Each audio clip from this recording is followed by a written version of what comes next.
চট্টগ্রাম ৮ আসনে এরশাদুল্লাহ বিপুল ভোটে জয়ী। চট্টগ্রাম ৮ আসনে এরশাদুল্লাহ ধানের শীষে বিপুল ভোটে বিজয়ী হয়েছে। আমাদের ৪ নম্বর ওয়ার্ডে ৪৫ নং সাংগঠনিক ওয়ার্ডে 13টা সেন্টারের আমি দায়িত্বে ছিলাম এবং 13টা সেন্টার সুস্থভাবে আমাদের ভোট হচ্ছে।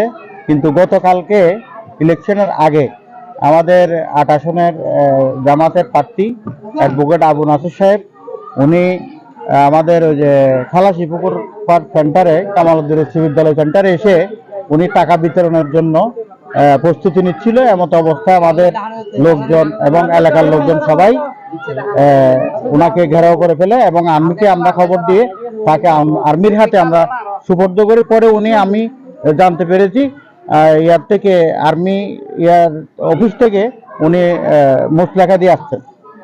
বৃহস্পতিবার 12 ফেব্রুয়ারি আল হুমায়রা ভোট কেন্দ্র, কোদাল খাদাত কেন্দ্র ও খালাসিপুকুর পার কেন্দ্রে ধানের শীষের বিজয় হয়েছে।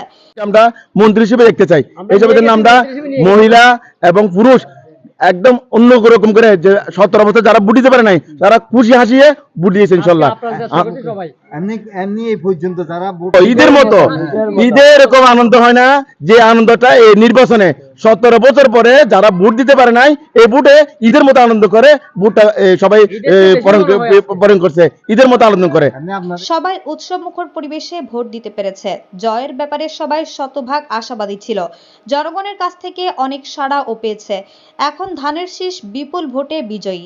হ্যাঁ, ভোটটা কত বছর পূর্ণ দিওয়া এবার ভোট দিতাম দেখি। আচ্ছা, ভোট দিতে যাচ্ছিলে আলহামদুলিল্লাহ ভোট দিতাম দেখি। ভোট দিতে 17 বছর ভোট দিন না হয়। 17 বছর পূর্ণ দি। আচ্ছা আচ্ছা আচ্ছা আচ্ছা ইয়া ভোট করলে তো বান্ধবী এলো না জানি। আনন্দ লাগে অবশ্য। আর বছর পর যায় অবশ্য আনন্দ লাগে। বহুত বছর পরে। জি। বহুত বছর পরে ভোট দিলে। ভোট দিয়ে 17 বছর বাদে ভোট দিতে আনন্দ হয়। আর তো বেশি খুশি লাগে সুস্থভাবে ভোট দিতে লাইন ধরে।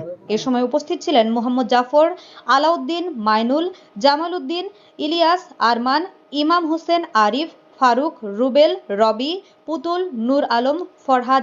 বিএনপি একটি মানবতাবাদী দল। বিএনপি ক্ষমতায় থাক বা না থাক সবসময় জনগণের সুখে দুঃখে পাশে থাকে। বেগম জিয়া দেশের ভাগ্য উন্নয়নে আমূল পরিবর্তন এনেছিলেন। শহীদ জিয়া ও বেগম জিয়া শিক্ষার যে ভিত্তি গড়ে দিয়ে গেছেন, তারেক রহমান সেই ধারাবাহিকতাকে আরও শক্তিশালী করে দেশকে এগিয়ে নেবেন। এমন একটি রাষ্ট্রীয় কাঠামো গড়ে তুলতে হবে যেখানে আর কখনোই ফ্যাসিবাদ বা স্বৈরাচারের আবির্ভাব না হতে পারে। সেদিকে আমাদের সকলকে সজাগ দৃষ্টি রাখতে হবে।